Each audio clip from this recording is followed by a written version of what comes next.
Okay, we're live. 3, 2, 1. Hello, everyone. Welcome to episode 156 of the Security Podcast on the In30 Network. I am Haim Cohen, and Tom is right there. Say hi, Tom. Hi, Tom. So we're still reeling from Defcon, or I'm still reeling from Defcon. I finally caught up. I'm still sleeping a few hours. I almost feel like I'm jet lagged, even though I don't even remember what time it was. I don't even think I bothered switching my watch because it just didn't matter. You're inside a casino. There's no light outside. Oh, it's dark. My watch says it's even darker. Didn't matter. You're either partying or you're sleeping it off or whatever it is. It didn't matter at the time. Anyway, I don't know if we talked about this last week, but as it happened, the FBI picked up a guy named Marcus Hutchins and arrested him and took him to a secret facility and didn't let him talk to anybody and everything else. And everyone wanted to know why. Well, if you don't know why his name is important, he's the white hat, gray hat, black hat. We're going to talk about that in a second, who registered the domain for that stopped the WannaCry ransomware bug a few months ago. I mean, we covered it and everything else. And everyone's like, he's innocent. And then more news comes out and you're like, well, he's still innocent, but we don't know. So we're going to talk about it. I don't know. And we're going to link in the show notes a really good video by the Hack5 team on basically this story in 7 minutes. But I don't know, Tom, did you get to see it yet? I did. I watched it on the way home. And when this happened on Twitter, I think it happened on Sunday, or I think it was last Sunday. It was like, he's innocent. And I hate on Twitter when everyone says he's innocent, and then all of a sudden things start changing a little bit. All I know is that when the FBI put their windbreakers on, they have something. It's not like that they just randomly decide to knock on your door. They don't get out of bed for something that's not there. So there had to be something, and I wanted to wait. And if you watch this video, they really go through basically what they're looking for. I still hold that he's innocent, but I don't know. Tom, do you have an opinion yet? It's really hard to say for this one. So they say that he was responsible for creating, or at least creating, a piece of banking malware that was then used to steal login credentials for banks and take people's money. It's hard to say because as a developer, you can write libraries and you can write pieces of code that do things. You can even write full ransomware suites. But unless you're using that against people yourself, legally, you've done nothing wrong. Morally, it's kind of gray. But legally, you've done nothing wrong. I could release an open source malware suite. And there's nothing the law can do to get me in trouble. Now, if I use that malware suite against people, yeah, totally different. Totally different. That falls under the Computer Fraud and Abuse Act, and you could totally get thrown in jail for a very long time for doing that. So the debate is really whether this guy, wrote the full malware, whether he wrote some libraries that made it in there, whether he was part of the deployment. Is he getting paid for scamming people and stealing bank credentials? There's a whole lot of unknowns at this point, unfortunately. Everyone was hailing this guy because by the simple act of registering a URL to try to, get some traffic back from this WannaCry botnet, he stopped it. He didn't know he was going to stop it, but he stopped it, right? He became the hero of the night because he stopped a massive ransomware attack by just registering a URL he found by deconstructing the code and reverse engineering it. But now everyone is kind of a bit shocked. There's people all over the fence. I'm right in the middle. We don't have enough facts to make an accurate determination at this point. We have seen the FBI go after hackers on witch hunts before. On the other hand, they probably wouldn't release evidence in this detail unless they had some idea of, it being backed up in true fact. But I don't know. We're going to have to see which way this plays out. So it's interesting. So I tell you to watch the video because they go through a lot of the credible news stories. But he basically wrote malware called Kronos. And then there is some timeline there. The thing that gets me is twofold. One, this is from a few years ago. We're talking 2014, 2015. So if there was something there, why didn't it happen there? And then the problem that I think that bothers a lot of hackers is they got him leaving Defcon. I mean, they didn't get him in Defcon. I don't know if Defcon would allow that. I don't know if they can stop it, but I don't think they can allow it. That would have been really bad. But they got him on his way out of the United States. And that just hits home. It's like we just went to this hacking convention to learn all these sort of underground techniques and tools and everything else. And now they're arresting people. So it hit home. And then you get stuff like he's a flight risk because he went to a gun range in Nevada, which everyone does, and went to DEFCON shoot and got a badge and everything else. So it just hit home the wrong way. But then you start reading the news stories that he may have sold it, he may have not have sold it, he may have used it, he may not have used it. Remember, it's not illegal to write malware. Like you said, Tom, it's illegal to use it nefariously. And if somebody used it with his name on it, that's also a problem there. So we're waiting to see what happened. He posted bail. There is a link to helping him fund his lawyer and everything else. We can link that if you want, but just search for it. You'll see it, and you can go from there. I have no inside information on this, but one reason why they might not have picked him up at DEF CON proper is because hackers like to talk, right? People like to brag. It's human nature. And if there is a plainclothes cop or a plainclothes Fed there saying, "Hey, dude, so you write any good banking Trojans lately? How many millions did you steal out of those rich guys' bank accounts, huh? You can tell me. It's cool. I'm a fellow hacker. Look, I've got my fingerless gloves and everything. I've got a leather jacket and an anonymous mask. It's great." They might have been waiting for him to slip up, to release more information, to incriminate himself in a way that they could track and capture and use as further evidence. That said, complete speculation. I don't know for a fact, but people have incriminated themselves at DEF CON before by talking too much and saying things that they really shouldn't be saying to anyone. So 10 years ago, there was a story exactly like you described. It was like an NBC News reporter who went there without a press badge, was offered a press badge, denied a press badge, was told that this won't get you anywhere. You will get chased out. And that's what happened. She went around undercover and said, "Hey, what bad things have you done?" And people started questioning her. "Are you press? Can I get you a press badge?" This and that. And DEF CON eventually asked her to leave after she was basically run out with pitchforks for exactly the scenario described, except she was a news reporter, not FBI agent. Yeah, the rules of DEF CON are basically pretty simple if you're press. Say you're press, play by the rules, and generally be nice to people. So be professional. That's all it really takes. Yeah, look, we're not. Look, I keep on saying it's a lot of fun. People are afraid that it's this massive place where all the bad people go. It's not. You will have a lot of fun. We've told you a lot of cool stories that come from there.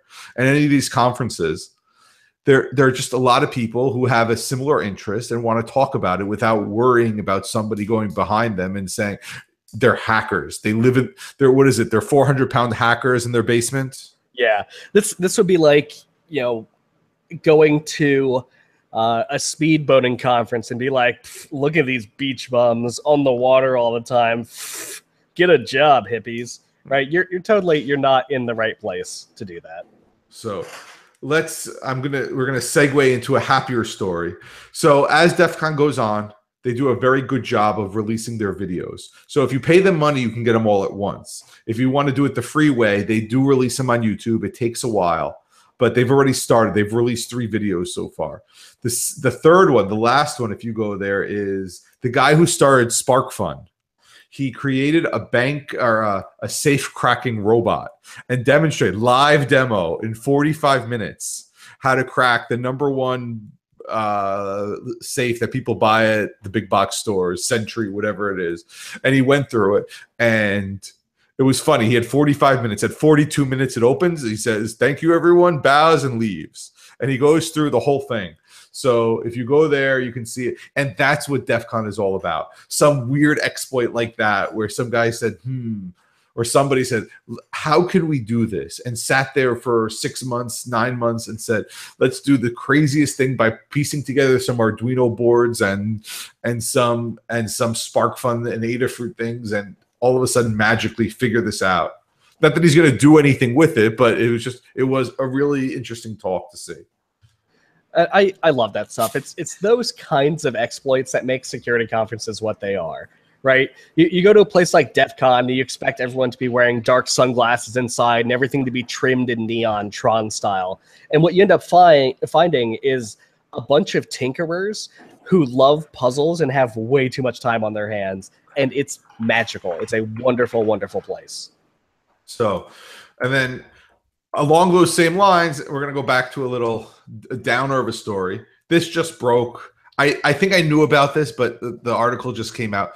Salesforce fired an employee who spoke at Defcon. And I guess he was talking about an exploit. He was been working on it with his employer and Salesforce, and they said yes, and they said no, then they said yes. So he gets approved. He's about to talk. They send him a text message. He doesn't see it. And as soon as it was over, he was fired for talking about it. And it gets to another point of, why is Salesforce doing this? Right now, we're just pulling their name through the mud. It's only bad things to tell red teamers, people who are hacking, don't talk about this because it will get out. And if you're not going to fire them, they're going to leave because you won't let them talk about it. This whole situation is pretty ridiculous. I understand. If you're working for a company and you've got, a hot security release, you've got some 0 days, you want to talk about it, you got to be responsible and hold it back, right? You got to make sure that you give people time to protect themselves, to get patched, all this kind of stuff. But that's not the situation here. The situation is, hey, we don't want you talking about this. Oh, wait, it's fine. Oh, wait, mass confusion. And then you're fired because you didn't look at your phone an hour before you're supposed to be giving a talk, right? These guys were probably in the back or somewhere practicing their talk or talking to people about it, getting them hyped. The good news that's come out of all this is they don't have to work for a company like Salesforce that fires people for talking about stuff at Defcon. Now they can work for a bunch of other companies. Lots of people in the hacking community at Defcon have reached out to these guys and said, hey, you want jobs? Like, we're hiring and we desperately need talent. Clearly you guys have some talent. We just saw your resume at a Defcon talk. Come work for us and make a bunch of money. And that's awesome. Sucks to be Salesforce because they just lost 2 really, really talented hackers. And the problem is, and everyone knows, if you're an InfoSec and you figure something out, you may be censored, and hackers do not like that. One of the very common things that's happened at DEF CON over the years is nonsense talk names. So if you've got a really hot exploit and you're afraid it's going to get embargoed, or you're going to be cease and desisted by a company, or some company is going to take legal action to keep this from getting out, this has happened tons of times with companies that haven't responded to hackers and the various white hat pen testers of the world saying, hey, please, for the love of God, you have this security hole, just fix it, just acknowledge my report. And the company ignores them or blows them off. So like, fine, I'll present at DEF CON, right? It's been 3 months. I'll just go drop this at a conference somewhere. And then the company hears about it. They get wind of it because they see, XYZ vulnerability 0 day coming up in a conference talk at DEF CON. And they try to sue the person giving the talk. So you'll see a lot of nonsense names if crazy stuff is about to be dropped in a talk. Just to stave it off for a little bit longer. And if you want to present one of these things, you did find something and you want to hide it. That's why there's no news leading up to DEF CON. Right. The month before, the 2 months before, because they're getting their papers ready, they're doing it. But I know people on the Call for Papers team, they are 100%, they promise anonymity. They've never leaked anything. I mean, There's always a first time for everything, but they're in the business of trying to bring the best talks. That's what they want. So they need to know what you're going to talk about, but they are top notch. They will not leak. And so you can go there. Just before you go on stage and talk about something, do check with your employer. I mean, they are paying you, especially if you're doing it on their watch. So if you want to leave if you want to burn bridges, that's fine. But the guys are saying they were told it was okay, and then last minute, what are you going to do? Last minute, you're at DEF CON, you're going to talk. Everyone's going to see you, and you have to check your phone the hour before just in case. What happens if it was the 10 minutes before or the 1 minute before, or while you're talking, you get a message that says stop? What are you going to do? You're actually just going to stop. So anyway, I'm not worried about that. I've seen something interesting when it comes to talking about things your employer may or may not approve of. So at an unnamed security conference, I saw a human being give a talk about a topic, and their employer didn't want them talking about a certain part of it, but they really felt they needed to share with the rest of the group. So what they did is they instructed the people recording the conference and taking pictures, hey, shut off all recording devices, the talk is over, and edit this bit out right here. And after all the cameras were off, this individual went and gave the rest of his talk, which was like 10 minutes, 15 minutes. It wasn't a huge amount of time, but it was kind of a way to avoid the logged archive of things they weren't supposed to talk about. Now, if your boss is sitting in the audience or one of your coworkers that doesn't like you very much, that tip won't help you at all. Or if somebody is secretly recording this and sending it to your boss, that's not going to help you either. But it worked out for him, and it ended up being a really, really good talk. Things like this happen. The people who hacked the Tesla got job offers from Tesla on stage a couple of years ago. And that's the way to run a company that responds well to security incidents. It's, oh, wow, we've got a big problem here. You guys want jobs? Yeah, come fix this, please. No, we're listening. Just come fix this, please. Or we're going to hire you, and then, by the way, you are no longer allowed to exploit us, which they have done before. That's a thing also. They'll hire you just not to hack them. Yeah, that does happen. It's not really the most proactive thing to do because there's always another hacker out there, and there's always someone else who will find that vulnerability. But I guess it stops the bleeding for a little bit. And look, they want people to help. There's a story, if you're listening to Security Now, in the last episode, it was some Hungarian bus ticket processing plant. This teenager, did you hear about this? Yes. The 19-year-old, he figured it out, and he emails them, and then they arrest him for quote-unquote hacking. And he goes, no, it was really simple. You just do inspect element and change the price, and it works, and this and that.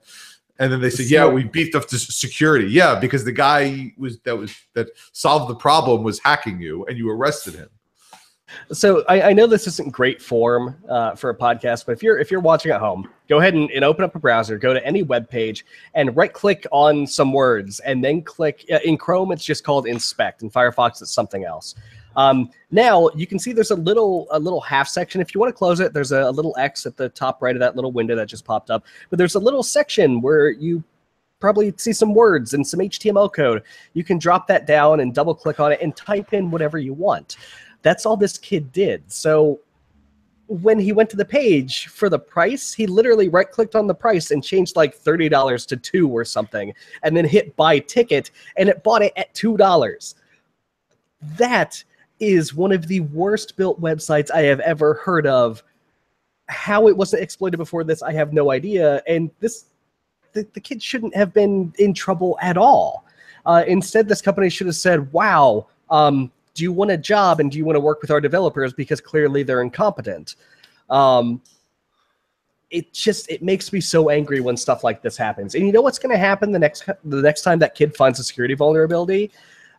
He's not going to try to responsibly report it to the company where he found it. Instead, he's going to go, find some dark web market and sell it there. He's going to drop a 0-day somewhere, which I've seen researchers and white hats get frustrated with companies that keep ignoring them, or just say, oh, this isn't a problem, we don't care, and just start dropping stuff on GitHub. Just, hey, here's a bunch of 0 days for this product.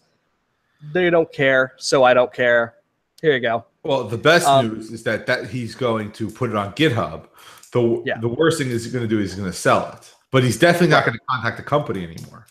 Yeah, exactly. And as the company, right, as this transit company, you are now far, far less safe. And now you have all kinds of people attacking your site and finding all kinds of vulnerabilities that you are never going to know about. Right? If I wanted to right now go hack that site and sell you super discounted transit tickets that are, 10% of the price, but I'm still making a huge profit, I could do that right now because you're not listening to the people who are trying to help you. They said that things like the username was in the URL, so all you had to do is put the username in, and it gave the people's identification number and this and that. They said that it didn't zero out the ticket, so all you had to do was take a screenshot and email it to all your friends. I mean, and the company paid something like $1 million for whatever the technology, or 100 million. It was a lot of money, but I am fully in support for government projects like this, or some amount of government funding going into projects like this. Mandatory pen testing by a popular vetted agency. I don't care who it is. Pick one of the big names and go for them. But having no security review whatsoever when you put out a public site like this it's not negligent. Isn't a strong enough word for what that is. So, and now somebody's in jail or fighting to stay out of jail for some nonsense like that. Okay. I think this is our last story. We may have one right after this. Is China right now is taking a stronger, harder policy on VPNs, basically banning them. And everyone knows it's the worst kept secret. You go to China, you have a VPN. Your company even tells you everything like this. It's not a big deal.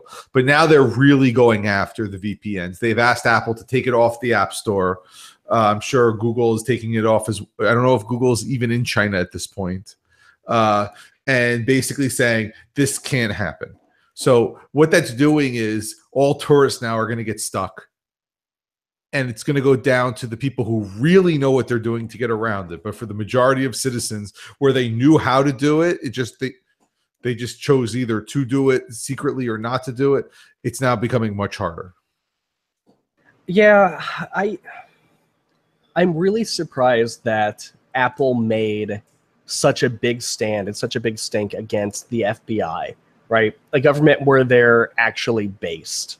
A government that can actually cause serious harm to them and not just, ban their sales from one of the most populous countries in the world.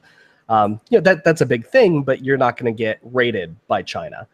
But China asked them, and without a fuss, I mean, I'm sure there was a fight internally about it. I'm sure there's a big long email thread and a bunch of conference calls where people didn't want to do this, but on the public face of it, you're not making a big public stink. You're just doing it. I think morally this is reprehensible from a business and, if you're a stockholder, from a purely stockholder decision, they probably made the right call, because not being able to sell your products in China is huge. That is terrible for business. You are leaving, literally a billion people just sitting there, right, who are going to buy it. Yeah, and they're not going to buy any of your products, because why would you? You can buy this weird iPhone knockoff thing that works almost as well, and Apple sees none of that money. I think I get it. It sucks, but I get it. I think what Apple did was Apple allows you to sideload apps without a problem, which makes no sense in the Apple ecosystem, that you can just sideload any app you want. On Android, that makes perfect sense. It's open source, this or that. So Apple has made it available to sideload it. So I think what they're saying is, hey, we're fine. You want us to pull it off the App Store? We will. And everyone who wants to get on can. So a simple example. The default in China is Baidu. That's the Chinese one? So it's Baidu. That's the search engine. You don't like Baidu, you can go to Google. You just have to type it in. And you can't make Google your default, but everyone knows you just go to Google. I I think it's just .hk for Hong Kong, and you can get unfiltered Google because Hong Kong is sort of not part of China, but it's a capitalist part. I'm going to say something wrong, so I'll stop. It's complicated. Yeah. So for most people, they just go to Baidu, they search, they get whatever they need. But in those off cases, they need more search. They go there. Same thing with the VPNs. It gets blocked, so you have to turn on your VPN every once in a while. You want to go on Facebook.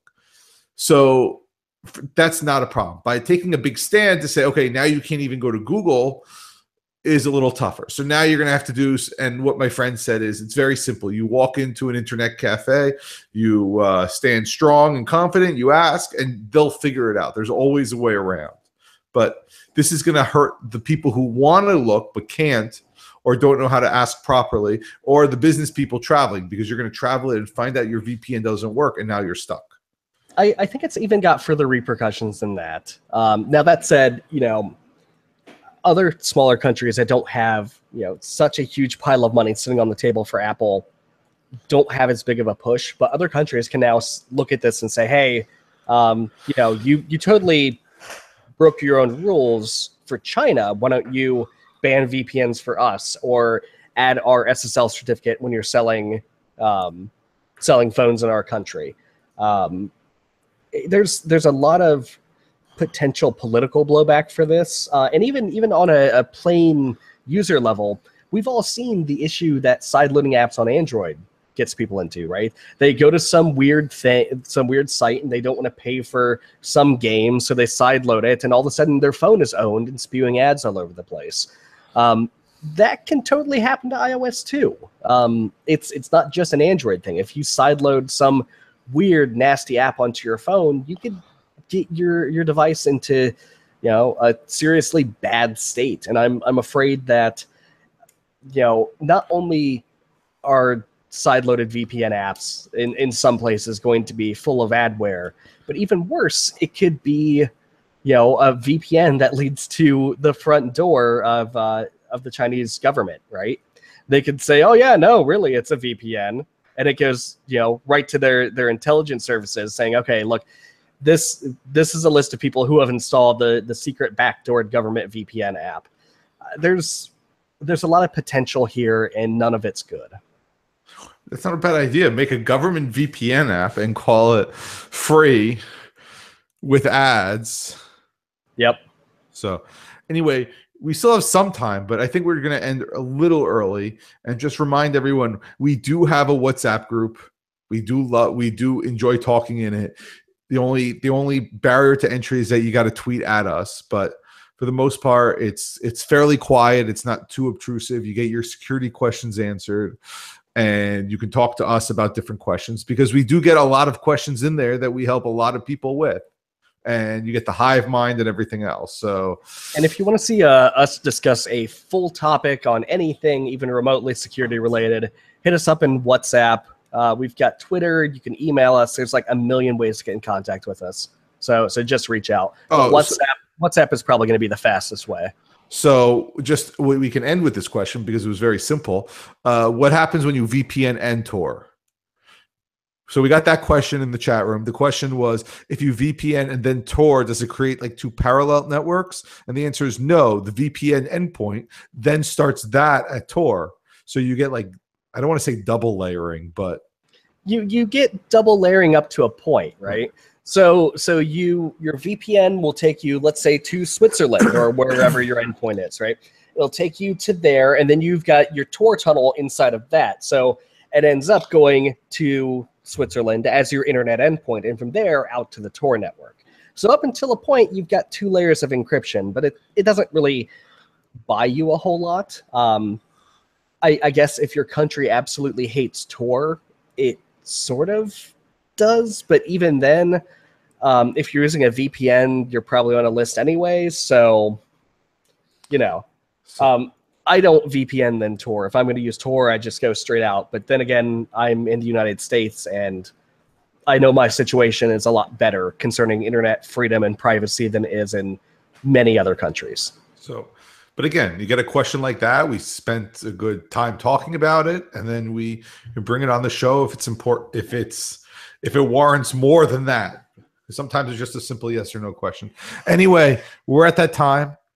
So we'll say bye, and we will see everyone next week. See you, everyone. Okay, bye.